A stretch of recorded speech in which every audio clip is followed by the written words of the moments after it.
Ariana, what are you doing here? There is no testimony in perfection. Something about you is special. It wasn't an accident. It wasn't luck. It wasn't because you girl boss too close to the sun. You deserve to be where you are because God has placed you there. Hello, everyone. Welcome back to another episode of the Girls in Real Life podcast. I am your host, Mariah Clayton. Happy Monday. I hope everyone is doing well. I am here to say I have survived my first 2 weeks at my brand new job, which if you don't know what I'm talking about, then you need to go and listen to last week's episode because I talk all about my new job and all the things. But yes, I am actually loving it so much. I feel like I'm learning a lot, and it's just a great experience for me, so I'm very happy about that. I cannot believe Thanksgiving is next week at this point. Time truly is flying. It's actually insane. But me and Justin are hosting Thanksgiving at our house this year for the first time. I'm a little bit nervous because I gotta whip out my hosting skills. We usually do Christmas and Thanksgiving at my Nana's house, but my Nana has a birthday party at her house the following day, or like the following weekend after Thanksgiving. So she's preparing her house for that. So she's like, I don't want nobody in my house for Thanksgiving. Like, I'm cleaning up. So who's hosting Thanksgiving this year? And I was just like, okay, we'll do it. Like, so I have to check back in with you guys and let y'all know how hosting my first holiday in the new house is going or how it went. But I'm sure everything will be fine. Don't look at me to cook nothing because that's not my specialty, but I will make sure the vibes and the aesthetic is good. The sun is already playing with me today, y'all. I promise in the new year, like before the new year starts, before January, I am going to get my podcasting studio together at home so that we do not have this whole lighting situation anymore. I've just been really so lazy with getting that space together, but like I just need to buckle down and do it. Are there any other life updates that I need to give y'all before we start? Oh, wedding planning. Things are moving along, you guys. We have our venue, we have our wedding date. I have my wedding dress appointment scheduled for December 14th, so I'll be trying on wedding dresses, which is so exciting. We are working on trying to get all the vendors that we need. We have a photographer and videographer. Trying to think, is there anything else that we have? We have our flowers. We're actually doing flower rentals from a company called Something Borrowed Blooms, and they make these beautiful floral arrangements and garlands and bouquets, and they're all fake, but they look real. And I'm so excited because I'm like, I don't want to spend $1 million on natural live flowers and they're just gonna die and I'm just gonna throw them away. So I love that they even have this concept because I can literally just rent the flowers and bring them back. I think that is all that I have to say as far as life updates go. So let's just go ahead and dive into today's episode. We are talking about imposter syndrome. This is actually something that I've struggled with for a long time, as I'm sure a lot of us have. And with me starting my new job and being in a new position, I feel like this was the perfect time to just talk about this, to remind myself, most importantly, that imposter syndrome is just, I don't want to say a figment of my imagination, but it is something that can be controlled. And I don't need to doubt myself. I don't need to think that I don't belong somewhere just because I don't feel qualified, quote unquote. So I wanted this episode to be a reminder to myself, but also to you guys that imposter syndrome can be fixed. And we're gonna dive into the mindset shifts that I think have really helped me the most when it comes to combating my imposter syndrome, because I feel like as I've grown and become older and just more confident and more self-aware, I've found more confidence in myself and in my abilities and in my skill set. And I feel like it's really just helped me navigate this new job and being in a new work environment in a much healthier way than I think I'm used to. So what is imposter syndrome? It's basically feeling like you're not good enough. You feel unqualified. You might feel like a fraud, like you just don't belong. You don't fit in. You don't think that you have the abilities and the skill sets to do so.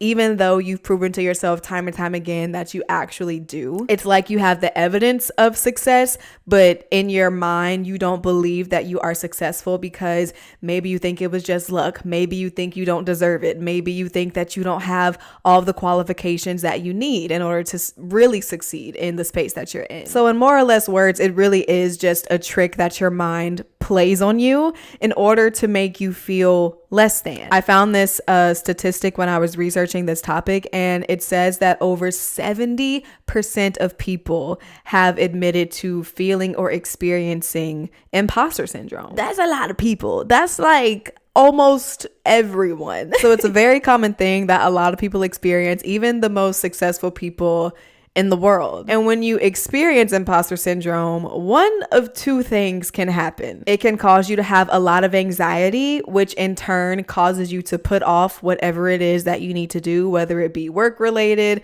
whether it be relationship related, school related, whatever it is, your anxiety is causing you to put it off because you don't think that you can do it or that you can handle it or that you even should. Or the other outcome of imposter syndrome is that you will literally become a perfectionist because you have this certain urge to like prove yourself in whatever situation that you're in. So you're doing a lot more work that needs to be done in order to overcompensate for the skills that you think you're lacking, but no one else around you thinks you're lacking. So those are basically the two outcomes that you have when it comes to imposter syndrome. Your anxiety is heightened, which causes you to not do anything at all. Or on the flip side, you become an absolute perfectionist and think that you need to do any and everything in order to prove yourself. I feel like I've definitely experienced both sides of this coin in my life when it comes to imposter syndrome. But I think the number one thing that imposter syndrome kind of fueled within myself and within my brain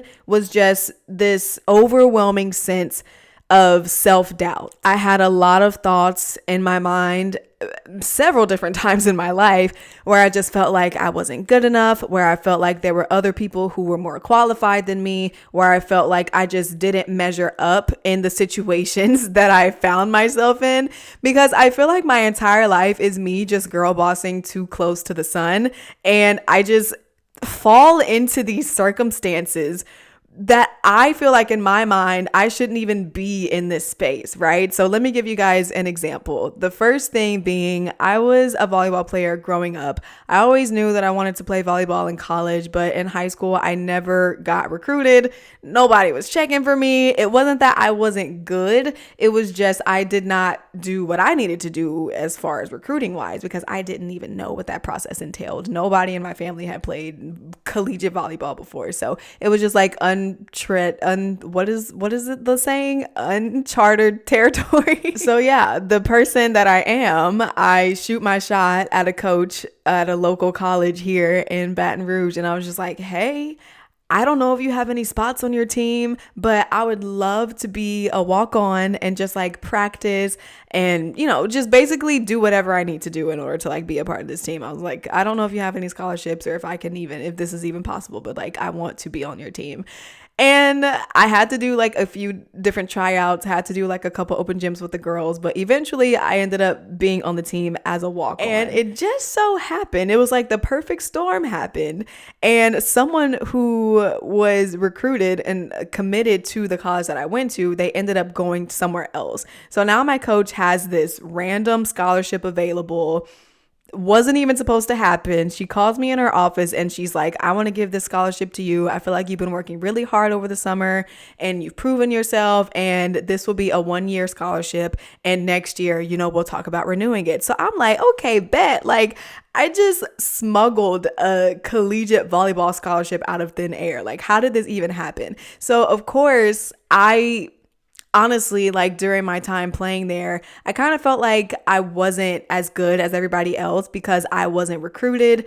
I didn't feel like I was really wanted. The situation just kind of happened to where I forced myself to be a part of the team. So I will say that I struggled with a lot of confidence when I was in college, especially in regards to my sport, because I just felt like I didn't belong. But to my surprise, my coach renewed my scholarship every single year that I played there, which was a blessing in and of itself. But I really feel like it was a testament to how much I worked. And I think this is where I get into that perfectionist mindset, because I was always the first person in the gym and the last person to leave. I was always making sure that I was doing my conditioning test over the summer so that whenever we got back for fall and had to start regular practice, I was always the fastest one on the team. I was always the most conditioned. I was always the strongest. I was always the most polite. Like, I was really just, I think, overcompensating, like I said earlier, because I felt like in my heart I wasn't good enough to be on the team. So I needed to show up in other ways. I had the best grades on the team. I had the highest GPA, right? Like,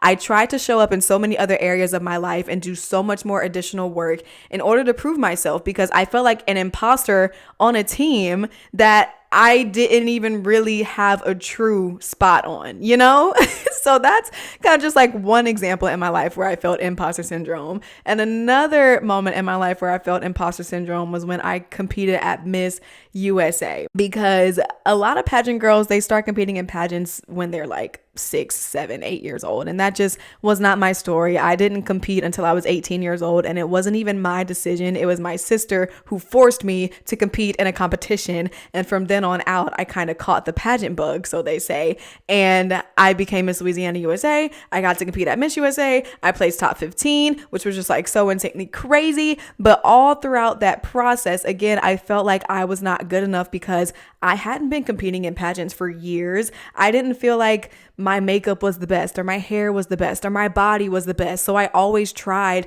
again, to overcompensate and do things that I felt like would make me stand out. I was running every single day, working out twice a day. Like, I was doing so many things to try and make myself in the best shape possible, not just physically, but I don't even know how to describe it.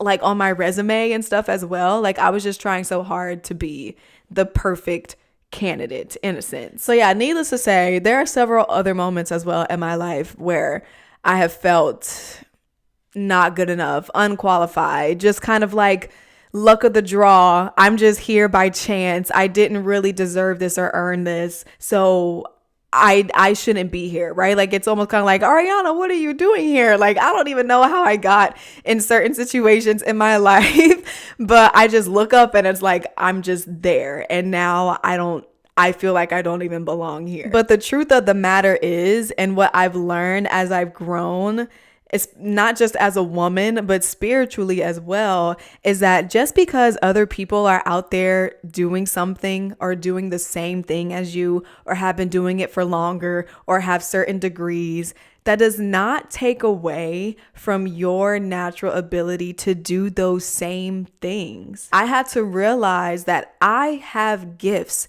Every single one of us has a gift that God has given us and has blessed us with, that we are supposed to use on this earth to glorify Him and to bring people to Christ. And I feel like for a long time, I doubted my gifts because I didn't have the right training. I didn't have the right certifications. I didn't have the right experience. But a lot of things that I've done in my life and that I've accomplished is not because I worked hard at it and I got the good grades and I got everything that I needed to learn in order to do what I needed to do. It was because I had the natural ability to already do it. But sometimes when you only have the natural ability and you don't have the accolades and the resume to back it up, that makes you feel like more of a fraud, because you're seeing everybody else accomplish so much stuff and do so many different things, but you were just born that way, right? So you don't really have to try so hard. And the fact that you don't have to try so hard makes you feel like an imposter in a sense. I hope I am making some kind of sense. Jesus, please speak through me, Holy Spirit. But I think what I'm trying to say is that someone else's experience and gifts does not negate your own experiences and gifts. And just because you are trying to compare yourself to other people and you're trying to see where you're lacking, doesn't mean that you actually are. Like, Imposter syndrome is such a deception of the mind because it makes you doubt yourself. It makes you think less of yourself. And we should not be doing that, because in the Bible, it says that we are fearfully and wonderfully made. God has gifted all of us with certain talents, with certain skills and certain attributes that multiple people can do, but everyone cannot do it like you.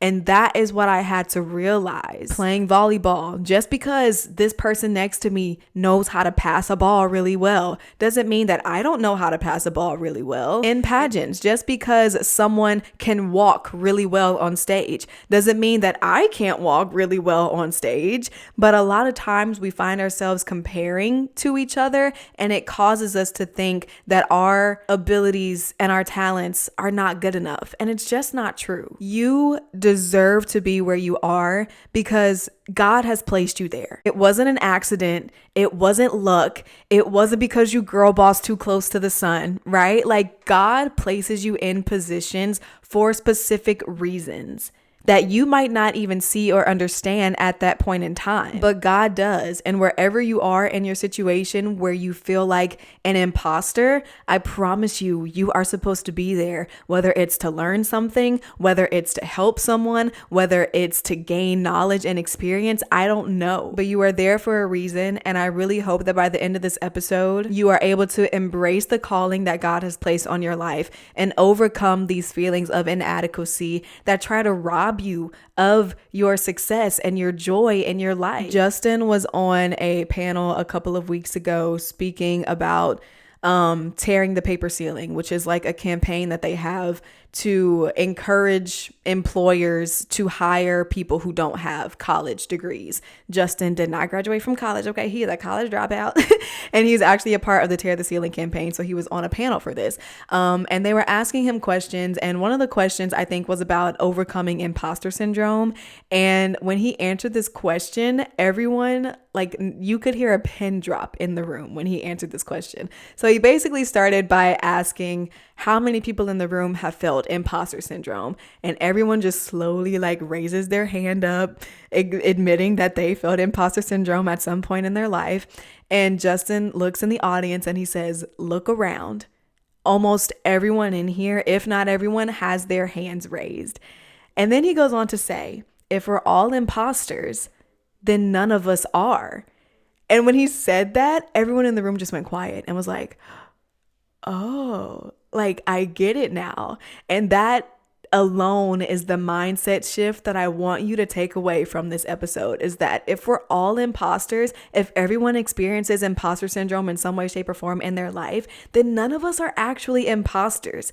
I can't go up to someone and say, "You shouldn't be here. You're an imposter. You're a fraud," because at the same time, I believe that I shouldn't be here. I believe that I'm an imposter and a fraud. So that would make me a hypocrite, right? Everyone feels inadequate in some way. And I think that if we all just kind of normalize that thought, then the pressure and the expectations that we've put on ourselves, they just fall away. So just know that that boss that you look up to at work, yeah, they're probably in their big old office sitting at their big old desk thinking to themselves, how in the world did I even get here? I'm managing 30 plus people and I don't even know how to manage my household. I promise you, I'm telling you, like, you don't know what people are thinking. You don't know what people are going through. And I think, again, like I said, if we just normalize this concept that, like, if we're all imposters, then no one really is. We're all just out here trying to do the very best that we can with what we have.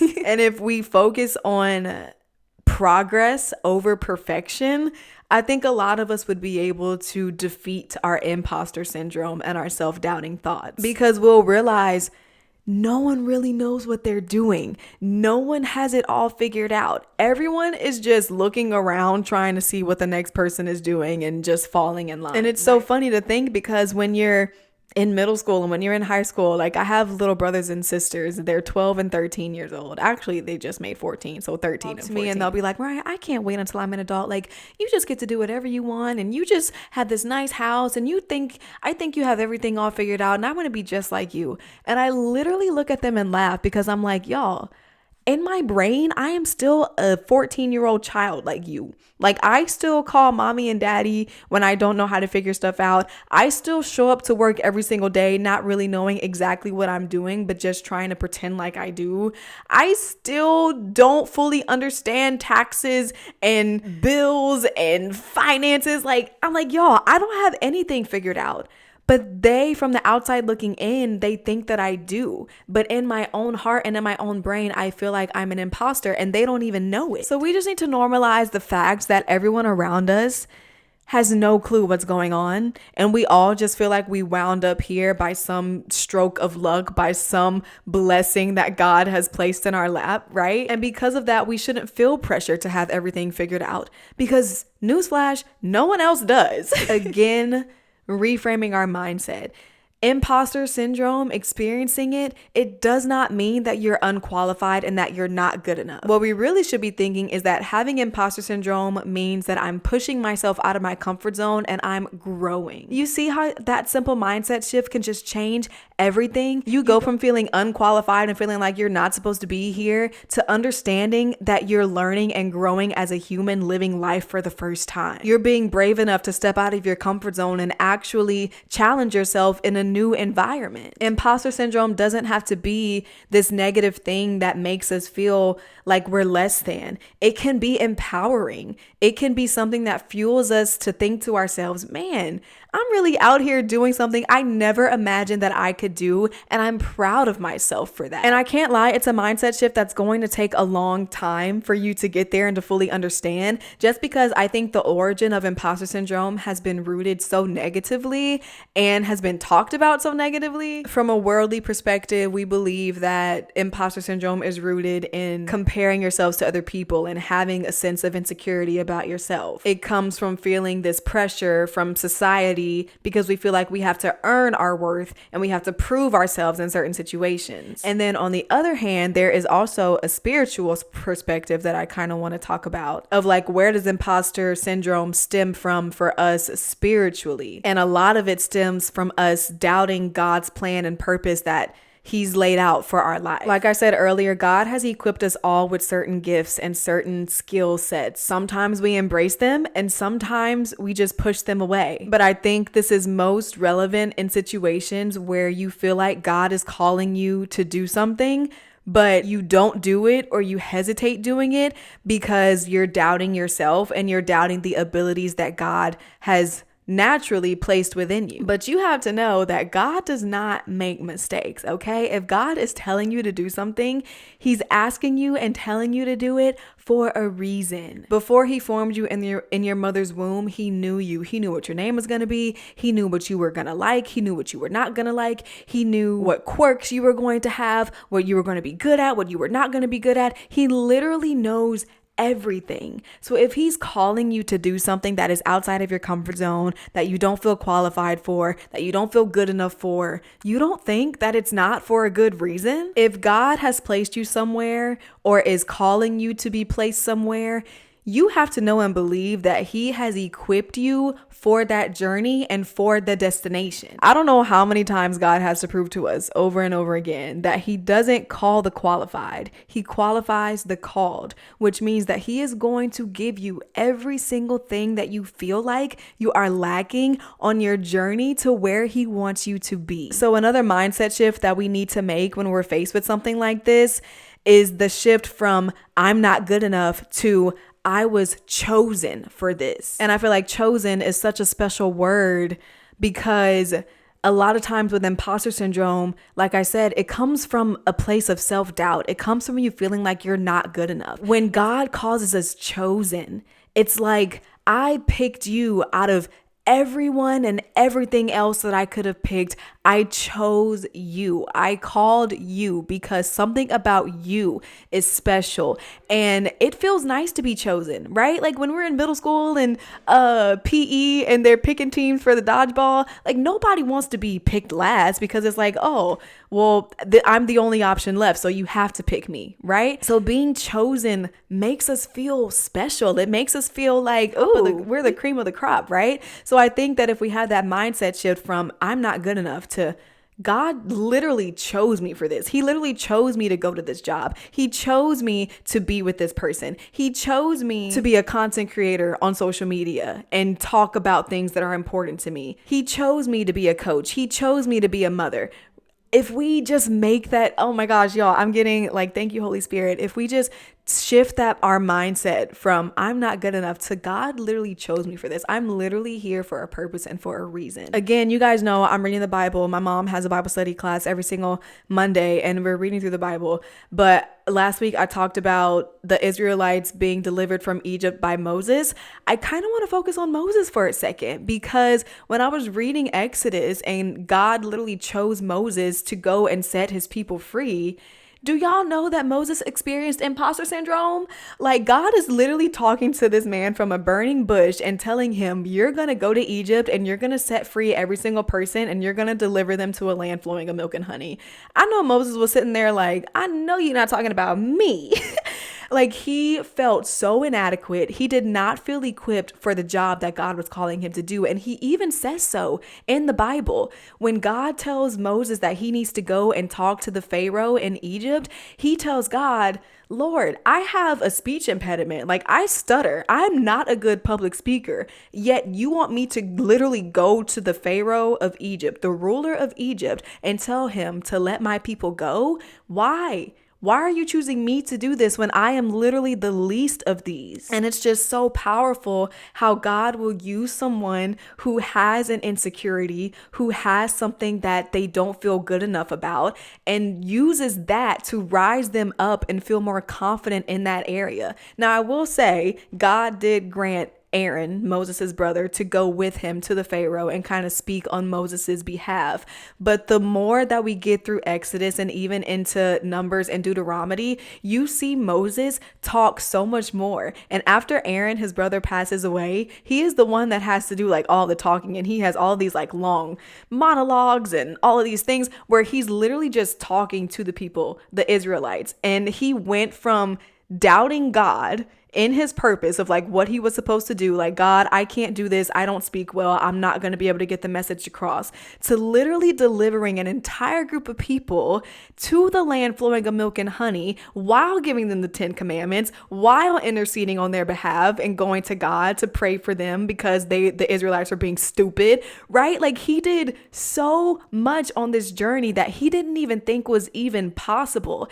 And what do you know that if Moses would have not gone to deliver the people from the Israelites, where would we be? What would have happened? We don't know. But that is what I'm saying. Like when God calls you, you have to be faithful and obedient to that, because your decision to say no could literally be you hindering an entire generation of people receiving the blessing and the promise that God has told them. The fact that if you say no to a calling because you feel inadequate, because you feel less than, because you feel like you can't do it, you could be hindering not only yourself, but an entire group of people, an entire generation from getting to where God has called them to be. Thank you, Holy Spirit. I don't even know how that came into my brain. There are so many people who feel imposter syndrome in the Bible. David is another example when he has to go and slay Goliath. He's literally the smallest man in the town. And everybody's like, oh, he's supposed to go up here and defeat this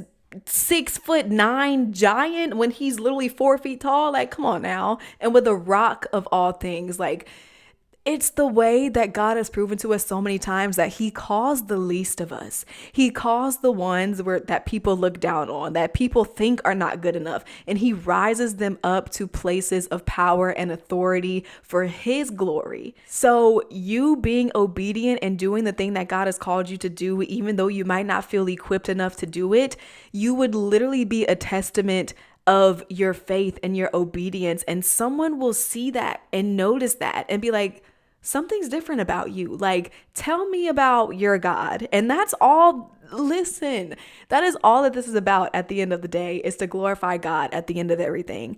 I don't know how I've gotten to this point in my life. I don't know how I have almost 3,000 subscribers on a podcast. Like I genuinely, y'all, I don't know how I got here. All I know is that I'm being obedient and I'm doing what I'm supposed to do. I didn't need to be perfect in order to do this. I didn't need to be the best public speaking person in order to do this, right? Like I just needed to progress, to see progress over the years. And I feel like I have in so many different areas of my life, not just this podcast, but just in my life in general. Progress is so much better than perfection. It's so much better to look back on my first episode of this podcast, like when I was literally sitting in my little brother's closet, and to see where I am now. Like it's so much more rewarding. It's so much more fulfilling to know that you literally started from the bottom and now you're here. There is no testimony in perfection. There is no testimony in doing something and having it be done great, right, perfect all the time, every single time. There's no testimony in that. Nobody's getting saved from that.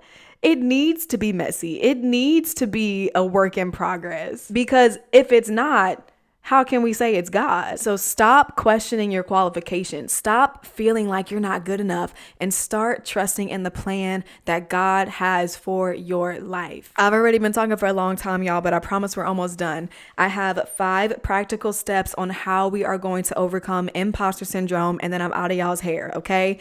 Number 1, the first step to overcoming imposter syndrome is to detach from validation. You need to recognize that your worth does not come from external accomplishments or accolades or recognition, because a lot of times, especially with perfectionists, we're chasing that validation. So we're constantly feeling like we need to be perfect and we need to be doing more because we require the validation in order to feel good about ourselves. But you need to release yourself from the shackle of external validations, okay? The only validation that you need comes from yourself and comes from the good Lord Jesus, because your identity should be rooted in who God made you to be and who God called you to be, and not in what you've done, not what you've accomplished. The second step to overcoming imposter syndrome is you are going to reframe your role, okay? And this is kind of what we've been talking about this whole entire episode, is this mindset shift. Instead of seeing yourself as an imposter, instead of seeing yourself as a fraud, you need to see yourself as a learner who is growing and adapting by being in this new environment and immersing yourself in outside of your comfort zone. Every expert was once a beginner, okay? Everybody starts from ground zero. As much as we like to think and believe that every successful person has always just been a successful person, that's just not true. Everyone has started from literally ground zero. And if you continue to remind yourself of that and reframe your thinking from I'm an imposter, I shouldn't be here, to I'm actually learning so much and I'm growing so much in who I am as a person, you will be able to overcome your imposter syndrome. Step number 3 is you need to stop comparing and start focusing. Stop comparing yourself to every single person that you see, every single person in your workplace, everybody's body in the gym, and start focusing on you and your unique gifts and your unique talents and what makes you you. Your journey is unique to you, and nobody's journey should look the same. And when you're constantly comparing yourself to someone else, it robs you of your joy and it distracts you from your calling and what you're supposed to be doing. So instead of comparing yourself and looking at what everybody else got going on, focus on you. Look internally. See what you've got going on. Step number 4 is you need to remember your why. Your why is the thing that is going to drive you and push you when nothing else will. Instead of doubting your abilities and your gifts and your calling, focus on the bigger picture. Focus on the people that you're impacting. Remembering your why and understanding why you do things and why you have the desire to do it, it will push you so much further than anything else, because you realize that this is something bigger than you. This is something outside of yourself. Remembering your why will help you to remember that you are fulfilling God's purpose and God's calling on your life, and it will help with those feelings of inadequacy, because you know Again, this is way bigger than me, right? Like, I'm not here to just self-serve. I'm not here to just get the recognition and get the accolade. No, I'm actually here to make an impact. I'm actually here to teach people about Jesus. I'm actually here to do whatever it is that God has called me to do. And then the last step, number 5, on how you're going to overcome your imposter syndrome is to take action anyway. Your confidence will grow through action, meaning the more that you do, the more that you agree to, the more that you step outside of your comfort zone, the more confident that you're going to be in these situations because you're actually putting yourself out there. You know that when you step into situations where you feel unqualified and you don't feel good enough,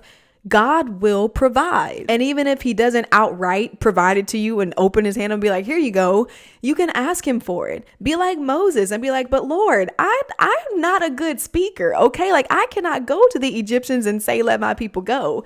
God understands. And what did God do? He granted Aaron, his brother, to go with Moses.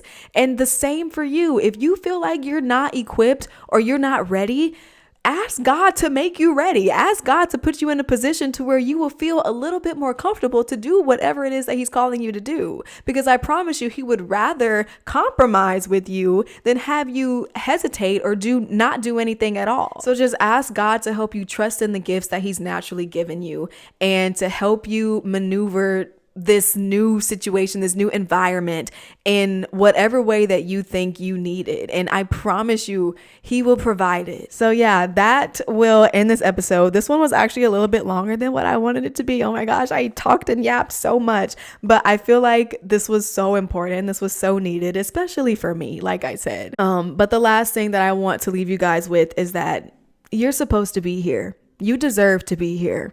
You are exactly where you are supposed to be. God's plan is intentional. He knew you before you were even born, before you were even formed in your mother's womb. He knew you. He knows how many hairs are on your tiny little head, right? Like, God is so intentional with what he does and with what he's telling you to do. So you just have to be willing to trust in his plan and his process and just say yes. Like, obedience is such a big part of this because it truly is one of the only ways that you will get over your imposter syndrome is by being obedient to God and just doing what he said that he would do and letting him reveal himself to you in such beautiful, profound ways. All you have is all you need. Everything that God has equipped you with from the moment you were born, that is all you need. Everything else is a la carte. The degree is a la carte. The experience, the jobs, the resumes, right? Like, those are all extra added on things that make you look great on paper, okay? But I am sitting here telling you today, what you were born with naturally, innately, internally, it is all you need to get started on the journey that God is calling you to. So trust God, trust yourself, and walk boldly into whatever it is that he is calling you to do in your life, y'all. Okay, I'm done. I'm getting out of your hair. I'm sorry this was a little bit of a longer episode, but I hope you guys enjoyed it anyway. If you did, be sure to leave a nice little comment in the chat. I love talking to my girls. Leave us a 5-star rating. Subscribe to the channel as well. I feel like there's things that I'm missing, but y'all know the drill, okay? I love you so much. I hope you have a great Monday, a great week, and I'll talk to you in my next episode. Bye.